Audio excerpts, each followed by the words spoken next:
இந்த நாளிலும் உங்களுக்கு ஒரு வாக்குத்தத்தம் பண்ணுகிறார் ஆண்டவர்.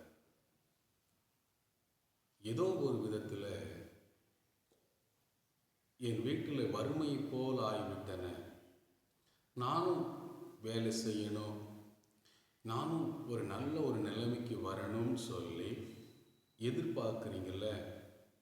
அந்த எதிர்பார்ப்புக்கு தான் ஆண்டவர் இன்றைக்கு ஒரு வாக்குத்தத்தம் பண்ணுகிறார். இன்றைக்கு அந்த வாக்குத்தத்தத்தின்படி உங்களுக்கு ஒரு விடுதலை உண்டு. காரணம் என்ன? ஆண்டவர் ஏதோ ஒரு ஆசீர்வாதத்தை வைத்திருக்கிறார். பாருங்க, சிலருடைய கைகளில் கட்டுப்பட்டது போல இருக்கும். வேலை செய்யணும்னு தோணும், ஆனால் வேலை செய்ய முடியாது. எழுந்து நடந்து நான் ஒரு வேலை செய்யணும் அப்படின்னு சொன்னால், ஆனால் கால்கள்லையும் ஏதோ ஒரு பில்லி சூனிய கட்டு போல எழுந்து வேலை செய்யும் சுறுசுறுப்பாக என்னால் பார்க்க முடியல அப்படின்னு தானே எண்ணுகிறீங்க. ஆனால் அதற்கு பிறத்தால ஒரு கட்டு இருக்கிறது.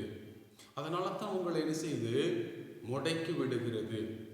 அது பிசாசினுடைய தந்திரம். உங்களை வேலை செய்ய விடாமல் கைகள்னால காலில் கட்டப்பட்டது போல எழுந்து முயற்சி செய்வீங்க, ஆனால் முடியாது. ஆண்டவர் இன்றைக்கு ஒரு வாக்கு பண்ணுகிறார். எரேமியா 40ஆம் அதிகாரத்தில் 4வது வசனம் வாசிக்கிறேன் பாருங்க. இப்பொழுது உன் கைகளில் இடப்பட்ட விலங்குகளை இன்றைக்கு நீக்கி போட்டேன். உன் கைகளில் இடப்பட்ட விலங்குகளை இன்று நீக்கி போட்டேன். என்னோட கூட பாபிலோனுக்கு வர உனக்கு நன்மையாய் தோன்றினால் வா, நான் உன்னை பத்திரமாய் பார்த்து கொள்ளுவேன். ஆண்டவர் சொல்கிறார், மகனே, நான் உன்னை பத்திரமாய் பார்த்து கொள்ளுவேன். மகளே, நான் உன்னை பத்திரமாய் பார்த்து கொள்ளுவேன். உன் வீட்டு வேலையெல்லாம் பார்க்க முடியலையா?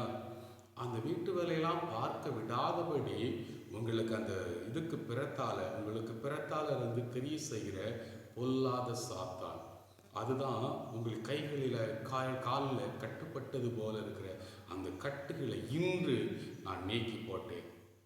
இன்று நான் உங்களுக்கு நீக்கி போட்டேன். இந்த வாக்குத்தத்தத்தின்படி இந்த விடுதலையை பெற்றுக்கொள்ளுங்க. ஜெபிக்கலாமா?